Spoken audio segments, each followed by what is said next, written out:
अपने बीच भारतीय जनता पार्टी के वरिष्ठ नेता, प्रखर प्रवक्ता, पूर्व केंद्रीय मंत्री माननीय रविशंकर प्रसाद जी आपको संबोधित करेंगे।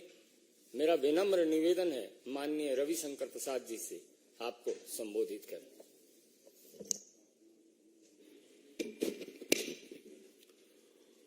पार्टी के राष्ट्रीय मीडिया सह प्रभारी श्रद्धेय संजय मयूख जी, सभी पत्रकार मित्रों नमस्ते। सुबह सुबह आपको बुलाया, क्षमा के साथ। विषय बहुत ही महत्वपूर्ण है। आज 9 अगस्त है। आज ही के दिन महात्मा गांधी जी ने 1942 में एक दिया था नारा, अंग्रेजों भारत छोड़ो, क्विट इंडिया। 5 साल बाद अंग्रेजों को भारत छोड़ना पड़ा। उसमें बाकी भी हमारे क्रांतिकारी मित्रों, बाकी सबों की बहुत बड़ी भूमिका रही है। तो भारत की आजादी में लगे सभी महान सेनानियों को बहुत ही हम विनम्र भाव से श्रद्धांजलि देते हैं और याद करते हैं। आज जब भारतवर्ष अपने अमृत काल में प्रवेश कर गया है और 2047 में 2047 में अपनी आजादी के 100 वर्ष पूरे करेगा, तो हमारे लोकप्रिय प्रधानमंत्री नरेंद्र मोदी जी ने एक बहुत बड़ा आह्वान किया है। जब अमृत काल 75 ईयर्स चल रहा है, उन्हें 3 आह्वान किया है। परिवारवाद भारत छोड़ो, भ्रष्टाचार भारत छोड़ो, तुष्टीकरण भारत छोड़ो। Rampant family rule in politics, quit India. Stinking corruption, quit India. Appeasement politics, quit India. आज हम आपके सामने आए हैं ये बताने के लिए कि ये क्यों आवश्यक है। देश के लोकतांत्रिक अस्तित्व को अगर बचाना है तो इन तीनों को भारत छोड़ना पड़ेगा। If the democratic fabric of the country is to be safeguarded, these 3 ills, namely family rule, corruption and appeasement, have to quit India.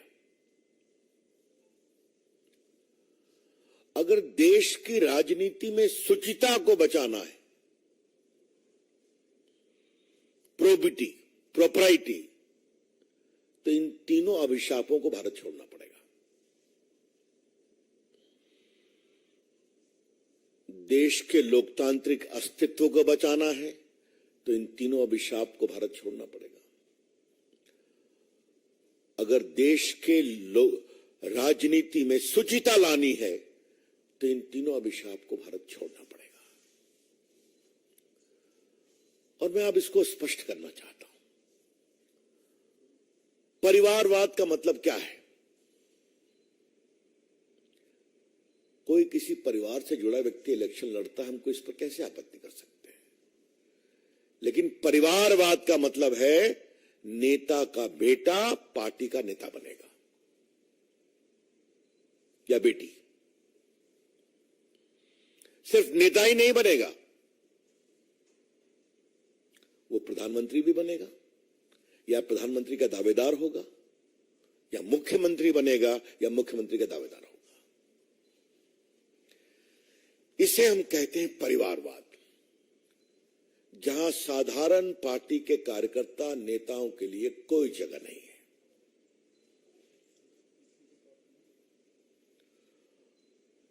क्षमता हो या न हो, सामर्थ्य हो या न हो,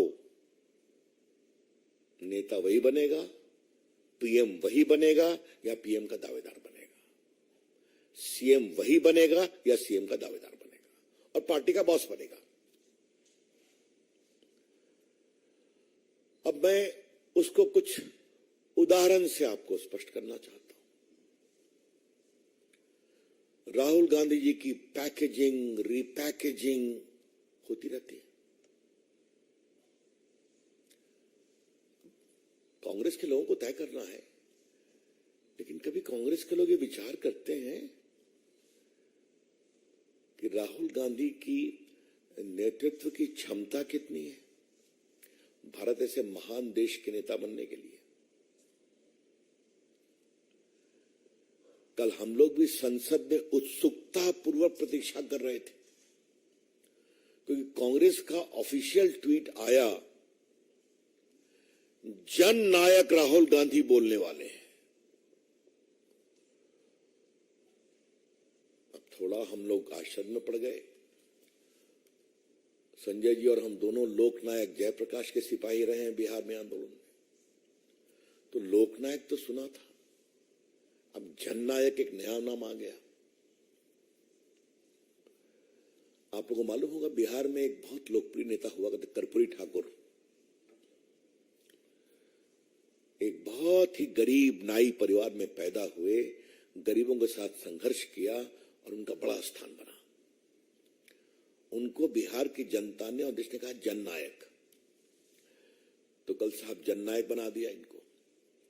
अब ये उनका, मैंने एक बार यहां भी कहा था, दरबारी संस्कृति में जब राग दरबारी बजता है तो कई बेसुरे राग भी आते हैं, तो ठीक है, करने दीजिए उनको। कुछ भी हो, he is our PM candidate. अब जरा नीचे आइए आप। मुलायम सिंह नहीं रहेंगे तो अखिलेश जी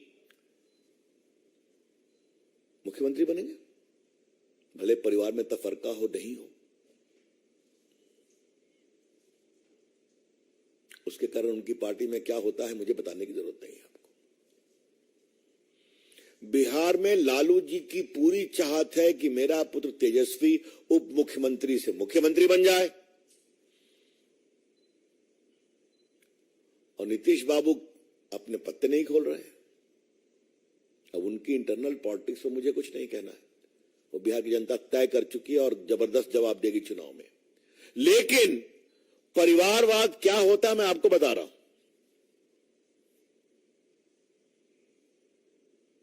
तो मैंने केंद्र बताया, मैंने उत्तर प्रदेश बताया, मैंने बिहार बताया।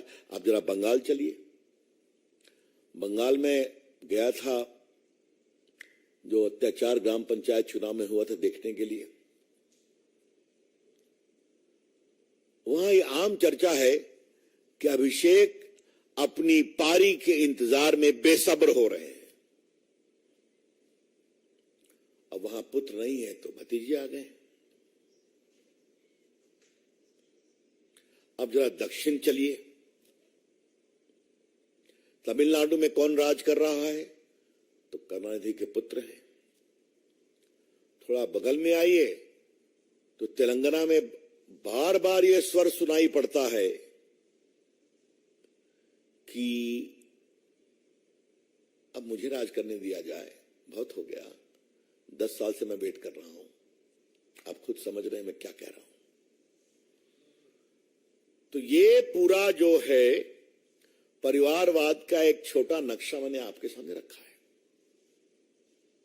परिवारवाद मतलब पार्टी का नेता पिता या माता जी के बाद पुत्र या पुत्री बनेगी, प्रधानमंत्री बनेंगे या प्रधानमंत्री के दावेदार बनेंगे, मुख्यमंत्री बनेंगे या मुख्यमंत्री के दावेदार बनेंगे। इसका दूसरा विभत्स स्वरूप क्या है? कुछ करना नहीं है, गद्दी तो मेरी है। तो ना लोकतांत्रिक उत्तरदायित्व है ना कुछ और है। कुछ भी कर लो, मेरी अपनी जगह तो रहेगी, बिल्कुल रहेगी। तो family rule is inherently undemocratic and irresponsible. परिवारवाद आदतन अलोकतांत्रिक और गैर जिम्मेवार होता है। ये बात मैं कहना चाहता हूं। भ्रष्टाचार और तुष्टीकरण पर मैं आता हूं। कि जो इंडिया अलायंस है, इसको घमंडिया कहा गया है, and they fully deserve it. घमंडिया अलायंस। जब परिवारवाद की पार्टियां जुटती हैं तो क्या अहंकार आता है, मैं उसकी बात कहना चाहता हूं। सरदार पटेल देश के इतने बड़े नेता थे, उनकी स्टैच्यू ऑफ यूनिटी लगी है गुजरात में। करोड़ लोग आते हैं देखने के लिए, हम भी जाते हैं तो हमेशा। आज तक कांग्रेस की अध्यक्षा वहां 2 फूल चढ़ाने गई है क्या? वो तो कांग्रेस के नेता थे ना। आज तक राहुल गांधी वहां गए हैं क्या? आज तक कांग्रेस के गुजरात के नेता वहां गए हैं क्या?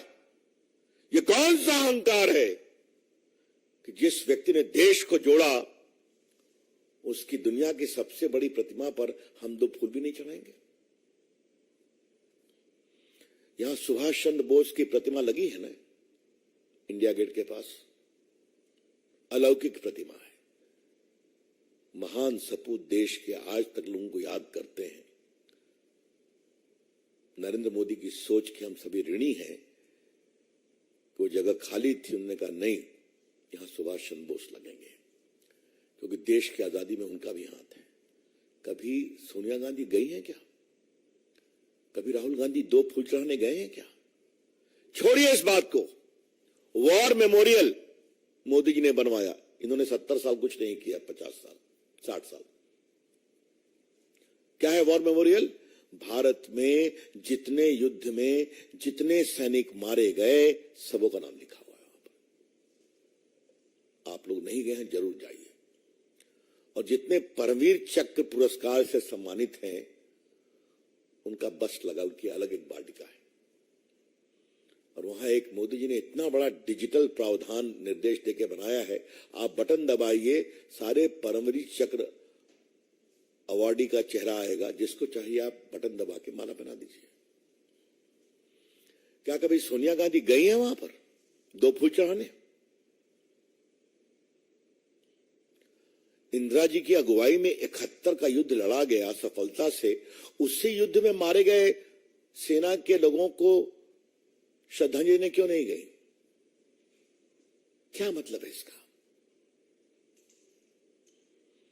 इसे कहते हैं अहंकार। मोदी जी ने बनाया, हम नहीं जाएंगे, हम जो है सो है। तो ये है घमंडिया गठबंधन। क्या वहां कभी अखिलेश यादव गए हैं क्या? क्या वहां कभी तेजस्वी यादव गए हैं क्या? ममता जी तो बंगाल की है ना। ममता जी तो दिल्ली इतनी बार आती हैं, मोदी जी को गाली पड़ती हैं।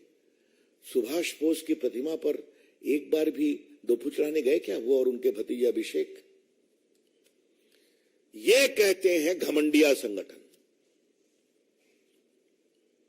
और इसी घमंडिया का दूसरा स्वरूप यह है, जिस कर्पूरी ठाकुर ने गरीब पिछड़ों को संगठित करके सामाजिक न्याय का ईमानदार प्रस्तुतिकरण किया, वो जननायक वो नहीं, हम भी जननायक हैं।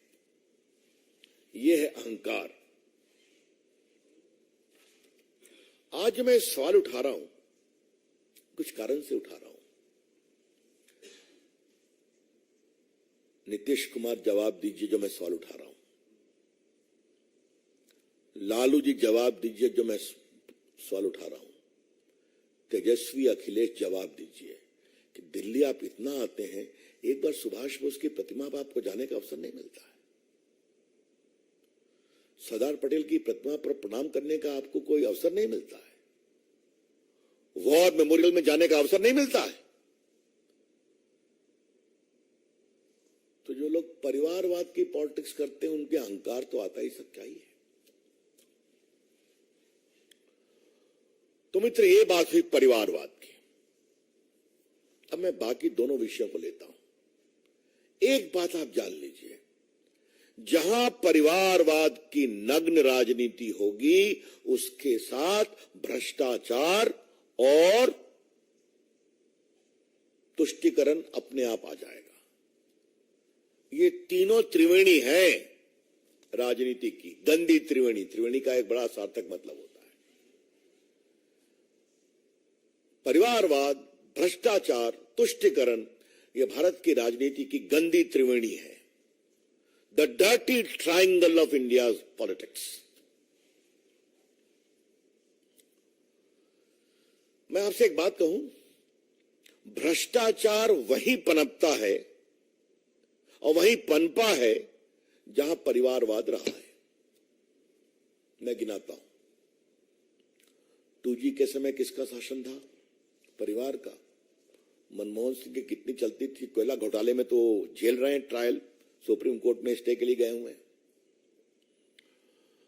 कोयला घोटाला मैंने बताया, कॉमनवेल्थ घोटाला मैंने बताया, आदर्श घोटाला मैंने बताया, सबमरीन घोटाला, हेलीकॉप्टर घोटाला। इन सभी घोटालों में परिवार के किसी लोगों का हाथ है या नहीं है? मुझे बता दीजिए। मैंने एक बार कहा था और आज उसको रिपीट करने का दिन है। संजय बाबू सुनिए आप, हमारी आध्यात्मिक परंपरा में पंच तत्व की बात कही गई है ना? ये शरीर 5 तत्वों से बना है, जल, थल, नभ, वायु, आकाश और अग्नि। We owe our human existence to 5 elements: the earth, the air, the fire, the water. इसी से पूरा जीवन बना है और मरने के बाद 5 तत्वों को इसी में समा जाना है। इसकी आध्यात्मिक व्याख्या हुई है, शाब्दिक व्याख्या हुई है।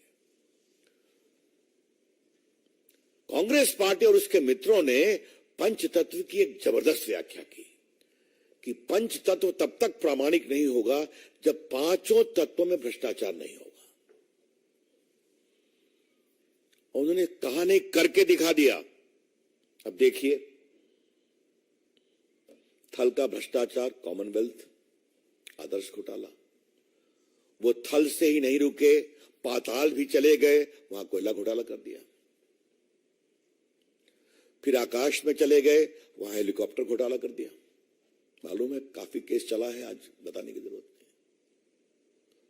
नहीं। वायु क्या होता है आप जानते? 2G घोटाला क्या है? वही ना है, स्पेक्ट्रम चलता है वायु के साथ, जिसमें बंदरबाट हुई। आपके जल घोटाला, सबमरीन घोटाला, आपको मालूम है। और फायर क्या है? दामाद श्री जो पूरा बीकानेर में सैकड़ों एकड़ जमीन लेकर के जो पूरा पार्क बना रहे हैं, सोलर पार्क के नाम पर, FIR चल रहा है वहां पर। तो ये 5 तत्व में भ्रष्टाचार हुआ। जब बड़ी पार्टी परिवार का ये हाल है तो जरा आ जाइए आप बिहार में। चारा घोटाला, जब परिवार का नियम, निजाम, अलकतरा घोटाला। और देखिए, मैं दोनों में PIL केस मैंने बहस किया पटना हाईकोर्ट में CBI इंक्वायरी के लिए। सबको सजा हुई है, एक भी इससे मुक्त नहीं हुए। क्या सप्लायर, क्या IAS, क्या इनकम टैक्स कमिश्नर, क्या उस समय के मुख्यमंत्री या बाकी। उसके बाद देखिए रेल का घोटाला, फिर जमीन दो नौकरी लो, उसका घोटाला रोज आप देख रहे हैं। और संपत्ति बनाओ, वही हाल यूपी का। और बंगाल तो सबसे आगे निकल गया। दक्षिण भारत की बात रोज सुनाई पड़ती है। हमारे अध्यक्ष मार्च पर निकले हुए हैं, रोज वो नए नए किस्से छोड़ रहे हैं। तो ये आपको मैंने बताया, भ्रष्टाचार और परिवार, क्योंकि परिवार की राजनीति को अपनी राजनीति मजबूत करने के लिए भ्रष्ट लोगों का सहारा चाहिए, क्योंकि उनको मालूम है हम प्रमोट करेंगे कुछ नहीं होगा हमको। ये अब बिहार के मुख्यमंत्री, उनके पिताजी जेल गए चारा घोटाले में, 3-4 में सजा हो गई। बेटे राम, कुछ तो नसीहत पाते। जमीन दो नौकरी लो, फिर उसमें ही फंस गए, रेलवे के टेंडर में फंस गए, क्योंकि इनको नॉर्म से मतलब नहीं है। हमको तो नेता रहना है, कम वोट में। तो भ्रष्टाचार को हटना पड़ेगा। और तीसरी बात, तुष्टीकरण। अपनी राजनीति को चमकाने के लिए तुष्टीकरण को आगे बढ़ाना इनकी राजनीतिक सोच का बहुत महत्वपूर्ण अंग है। अब मैं आपको कुछ एग्जाम्पल देता हूं। आप लोग अनुभवी पत्रकार हैं, ये MY नाम कहां से आता है? मैं रिपीट कर रहा हूं, MY कॉम्बिनेशन कहां से आता है? सेक्युलरिज्म की दुहाई देने वाले इतने बेशरम तरीके से तुष्टीकरण करते हैं, मुस्लिम यादव कंबाइन। तो यूपी जीतना है, बिहार जीतना है, तो ममता जी ने उसमें अपना तड़का लगा दिया। तो उसमें सिम्मी की गतिविधि हो, कोई कार्रवाई नहीं होगी, PFI हो, कोई कार्रवाई नहीं होगी। और ममता जी की तो राजनीति ने सारी हदें पार कर ली तुष्टीकरण में। और देखिए, तुष्टीकरण के लिए ये लोग किस सीमा तक जाते हैं। राजीव गांधी को 400 का बहुमत था। शाहबानों के सुप्रीम कोर्ट के फैसले को किसने पलटा? राजीव गांधी की सरकार ने पलटा, इनके दबाव में। बाकी मैं सारा इतिहास आपको नहीं बताऊं। और अभी 3 तलाक समाप्त करने का विधेयक, जो प्रधानमंत्री के निर्देश पर कानून मंत्री के रूप में मुझे प्रस्तुत करने का सौभाग्य मिला था, सारी परिवारवादी पार्टियों ने महिलाओं के सुरक्षा के लिए 3 तलाक के अभिशाप के खिलाफ इतने ऐतिहासिक विधेयक का विरोध किया था। क्या सोनिया जी की पार्टी महिला नेत्री है? क्या ममता जी की पार्टी महिला नेत्री है? और बाकी तो RJD और इन लोग के बारे में तो कहने नहीं है। तो ये तुष्टीकरण को बढ़ावा देती हैं राष्ट्र की अखंडता, सौहार्द को रोकने की सीमा तक। इसलिए देश की राजनीति के जो तीनों अभिशाप हैं, हमें गर्व है कि भारत के प्रधानमंत्री ने 9 साल के राज में समाप्त किया है तुष्टीकरण को, समाप्त किया है भ्रष्टाचार को। आज सरकार के गलियारों में दलालों और बिचौलियों के लिए एंट्री बैन है। सारे निर्णय ईमानदारी से होते हैं, ऑक्शन से होते हैं।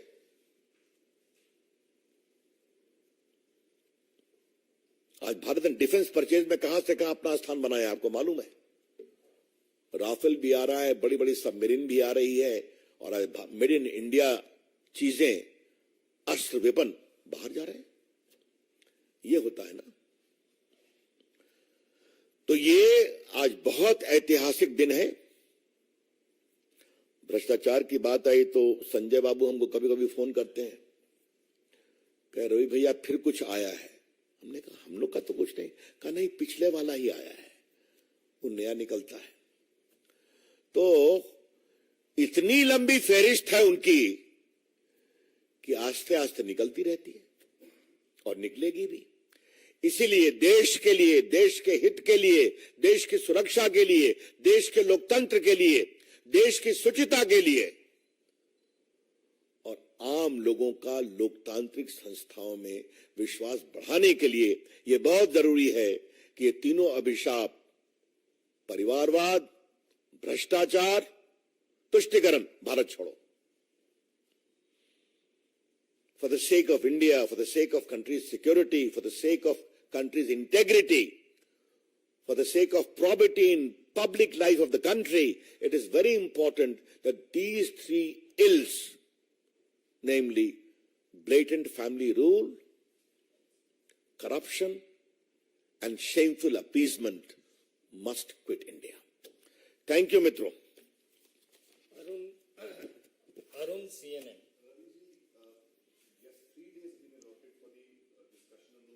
First on this. Any question on this?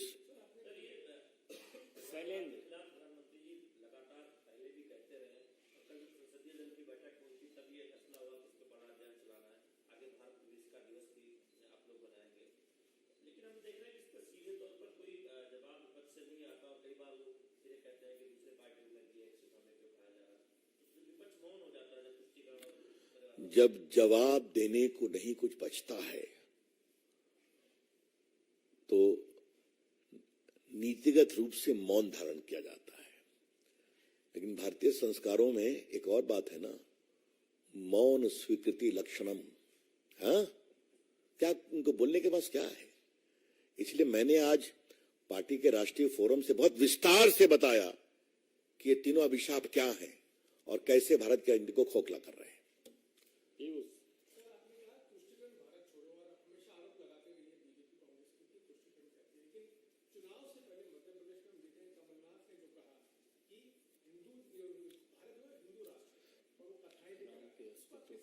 हाँ? राम के अस्तित्व पर भी प्रश्न चिन्ह लगे। ऐसा है कि अब हम कमलनाथ को विश्वास करें या सोनिया जी की अगुवाई में एक एफिडेविट फाइल हुआ था सुप्रीम कोर्ट में जहां राम के अस्तित्व पर ही सवाल उठा था, याद है ना आपको? या सोनिया जी की अगुवाई में यूपीए में जो एनसीईआरटी की पुस्तक है वहां भगत सिंह को टेररिस्ट रेवोल्यूशनरी कहा था, याद है ना आपको? और अब तो सुप्रीम कोर्ट का फैसला आ गया बाबरी मस्जिद को लेकर के, उनकी जो जमात थी एडवाइजरी काउंसिल, उन्होंने क्या क्या बातें नहीं कही थी, कोई गवाही नहीं है।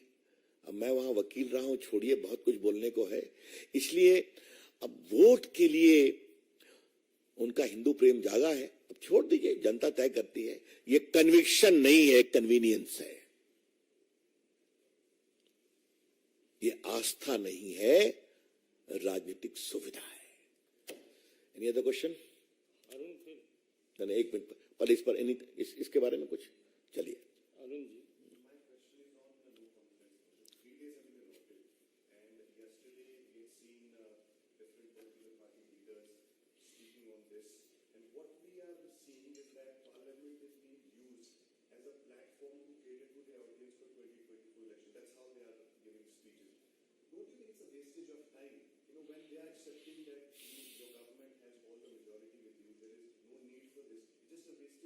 Well, that is a very interesting question, but instead of asking me, ask the leaders who have brought the no confidence.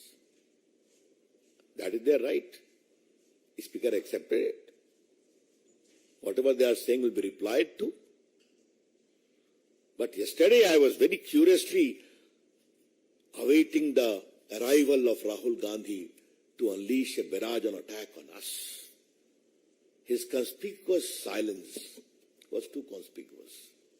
Should I presume that he was advised by some of his friends reluctantly not to speak? Because he will speak, he will say a lot of things, which by itself will make news. Thank you. Thank you. क्या अविश्वास प्रस्ताव को लाने का अधिकार तो उनको है। अब कल उन्होंने कहा भी दिया कि खाली प्रधानमंत्री के चेहरे को देखने के लिए उन्होंने लाया है, उनको भी बहुमत की जानकारी है। लेकिन इतना अवश्य कि मैं भी बैठा हुआ था जब हमने भी देखा ट्वीट की सो कॉल्ड जननायक राहुल गांधी शुरू करेंगे, तो बड़ी उत्सुकता से हम भी प्रतीक्षा कर रहे थे। वो नहीं बोले, ये तो उनका विषय है। लेकिन गलियारे में अनुमान बहुत ये भी था कि उनके मित्रों ने उनको ये कहा कि आप अवॉइड करें तो ठीक है, क्योंकि बोलेंगे तो बहुत कुछ बोलेंगे, वो तो कम तो बोलते नहीं है, और बहुत कुछ बोलेंगे तो हम भी देखेंगे, हम भी उसका जवाब देंगे और देश का विषय बनेगा। तो जननायक राहुल गांधी की टिप्पणियों को सुनने के लिए हम लोग बहुत उत्सुकता से प्रतीक्षा कर रहे थे। धन्यवाद।